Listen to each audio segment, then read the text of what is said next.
Hey there, good morning, good afternoon, good evening, happy time of day, wherever it is in the world that you are. I wanted to create this recording for you today to talk a little bit about working from home. I have worked from home in one way or another since 2009 and have been working 100% remote for about 3 years now. So I've got a lot of tips and tricks. I've been doing this for a while. So this recording now is to help you, as over the last few weeks there has been an increasing number of people who have found themselves in situations where we need to work from home, or there's all these new distractions and things that are going on that you're not used to having while working from home. I've created these 3 tips to share with you as hopefully tips that go a little bit deeper than just the usual that you're hearing. You know, there's a lot that goes around about still getting dressed, which I definitely recommend, getting dressed up for work and making it more of an actual work day for yourself. Certain things like not snacking too often and going for walks, getting fresh air, having a dedicated space, lots of good advice for working from home. However, these 3 tips hopefully will take another step further to help you be even more productive while working from home. So, without further ado, I'll go ahead and dive on in. The first tip is to create a commute for yourself. The second tip is about finding solid ways to conversate and translate about time zones. And the third is scheduling task management and breaks versus hours spent working. So let's talk about what those mean. The first one is creating a commute for yourself. So I don't know about you, but when I worked in an office, I usually had about half an hour to an hour and a half commute, either way, depending on which job I was working at. And in that time, I would often listen to a podcast or listen to the radio, maybe listen to some recordings of a different class. MIT lectures on psychology, that's a fun one. Or, you'd listen to some music afterwards. And in that commute, on the way to work, while I was driving, it would really put me in that mindset, all right, what am I going to work on today? Here I am drinking my coffee, oh, there's the usual sign. Oh yeah, I recognize that car. There's some familiar bumper stickers. You get kind of used to that usual routine.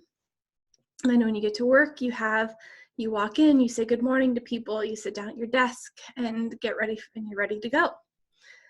Then when you come home, you get to leave work, you take a drive, maybe listen to some music, decompress a little bit. And even just pulling into my neighborhood, it was like a physical difference of just, home time. Got through the work day, did all this important work, and now I'm home to relax and do this different thing. So this routine was huge for me. And I think a lot of people who are used to working in a office building are used to that commute, especially if you've been doing that for 10, 20, 30 years.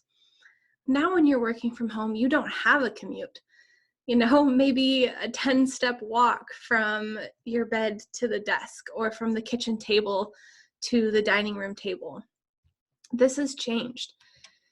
So one of the things that I really like in working from home that really helps me in kind of creating that workspace and that home space is to create that routine for myself. So granted, it's going to be a little bit different because you're not going to be sitting in a car for a while, but there's different ways to do it. So for example, I have another desk in my office, another chair, that when I first get to my office, I will sit there and listen to a podcast and work on something. Perhaps it's a craft project that I've been putting off, or a drawing, or editing a book for somebody, doing something like that. But I'll spend like a good 20, 30 minutes just sitting there and focusing on that. Now this happens after I've already gotten dressed and eaten for the day. And so I use this as kind of my replicated commute time to get myself ready for the day. Then by the time I hit my desk, I'm already in the mindset to work and ready to go. On the way home, for the at-home commute, when you're working at home, you kind of have to do it a little bit differently. So I tend to take the dogs for the walk around my neighborhood when the weather is suitable, or at least go out to get the mail, or do something that just kind of is like going outside. You get the mail, you bring the trash in, maybe go check my car to clean something out, walk around the block a couple of times, and just really let that decompression happen. So that's the first tip that I have that really helps to have a solid, successful work from home routine. Create a sort of mock commute for yourself going back and forth to work. This can also happen with lunch. Maybe you take yourself out for lunch, and even if you don't want to go to a restaurant or anything, you could still cook yourself a meal and eat out on your back patio. So just some good ideas there. The second tip that I have is something that has been huge in living and working across several different time zones. And that is figuring out a way to solidly communicate and translate a time zone. Now, it's very common when we're all working in the same office in one place, you'd say, let's have a 10 a.m. meeting, and everyone, great, we'll be there at 10 a.m. However, when you start to work remotely, maybe you'll have people who are in different time zones, or you'll be having calls with people who are traveling to a different time zone. And maybe you're able to expand your customer base to people outside your time zone, which is fantastic, but it also creates that problem of 10 a.m. no longer means the same thing to everybody anymore. 10 a.m. on the East Coast is not 10 a.m. on the West Coast. And I found that this is a common reoccurring miscommunication, even with people who are used to remote work.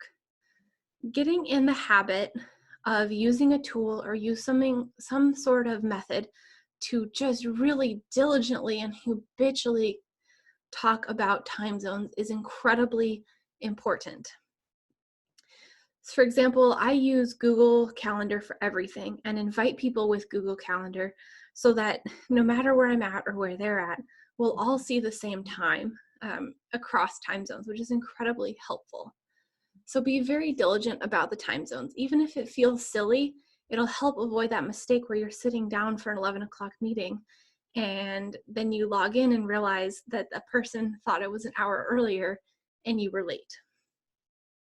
So that's my second tip, is to be really diligent about communicating and understanding time zones. The third and final unique tip I have here for helping to best have work from home is to talk about scheduling task management and breaks versus hours spent. There's been a lot of time in my career where I've sat down at my desk at home and tried to really emulate and exactly copy being at the office. For example, I'm going to sit down at my desk by 9 a.m. and, take a little lunch break at noon and work there till 5 p.m.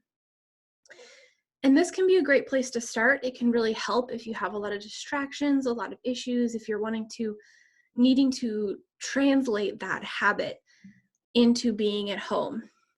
However, you are at home and you can enjoy that a little bit. You can take advantages of that. And sometimes there's more interruptions, especially now if you have your children home that you're not used to having, or you have a spouse that's usually not home that is now at home. And you got to run some errands and then something happens, you get interrupted. It's just a completely different situation when you are working from a home office. And I've really leaned into that and learned to embrace that, and it makes a huge difference. And so what I do is focus on specific tasks that need to be completed and when I'm going to take breaks versus trying to sit down at my desk between specific hours. Now, of course, with meetings, you do want to be there at a specific time because that's really important, but your other work can look a little bit different. So instead of saying, I'm going to sit here and do as much as I can in the next 2 hours, I'll look at 3 tasks and say, okay, I think each one of these should take about a half an hour or so. So I'm going to complete these 3 tasks and then I'm going to go take a break and, eat some food or spend time with family members for a little bit, take a little bit longer of a lunch break or rotate out the laundry. And that way you can really help deal with the flexibilities of working from home with all the interruptions and distractions, yet still get that important work done. What really helps with this is it can help you divide that line between work time and home time. Because one of the really difficult things that people face when they start to work from home is you lose that separation. So you're always at home and always at work. So you can't just relax and be at home without sitting there constantly thinking about work. And you can't just be there at work without constantly thinking about all the things that you need to do at home. If you find yourself in this situation, in that type of situation, this might be the right type of schedule that you need to set for yourself. So focus on scheduling tasks and breaks versus just specific hours that you need to be sitting down at your desk. So hopefully those 3 tips have helped. In summary, the 3 again are creating that commute for yourself, being diligent about communicating time zones, and scheduling task management and breaks versus hours spent. So hopefully these tips will help you out. They're a bit unique and things that I have found help me be successful in a working from home life that has lots of interruptions. The most important thing I can say is find something that works best for you. Whatever that looks like, set yourself up to be successful. If you want to get up early in the morning and you can get a lot of work done early in the morning, do it. If you need to stay up late and get all your work done late at night, do it. Focus on what's going to work for you and give yourself some patience. This is going to be an adjustment. It's a new routine. Just like the first few weeks when you start a new job and you feel like you've been hit with a fire hose to the face, as they like to say. Give yourself some time to adjust to this. It is new. It's okay. And have a little bit of fun with it. So good luck and cheers. Thanks so much.